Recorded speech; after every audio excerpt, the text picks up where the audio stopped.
อนขี่รถกายไปก็จือได้ว่าเฮาเคยยืนยิ้มมองหน้าเป็นเพียงแต่ความทรงจำที่เกิดจากการกระทำที่บ่อาจยกโทษให้ได้ Baby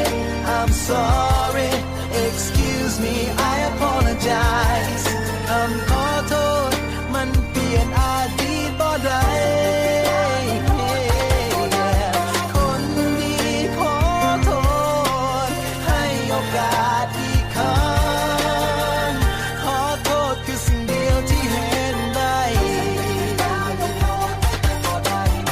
สิ่งที่คอยเฮ็ดลงไปนั้นมันผิดคอยเฮ็ดลงไปก็ย้อนว่าคอยบ่ได้คิดคอยหูว่าคอยว่าว่าใจคอยอยู่น้ำเจ้าแต่ตอนนั้นสายตาคอยไปอยู่ที่เขาคอยหูว่าคอยคนพอใจในสิ่งที่มีอยู่เมื่อนี้บ่ท่าไปบอกคอยก็หูสิ่งให้คอยเฮ็ดแล้วเลยเจ้าจึงให้อภัย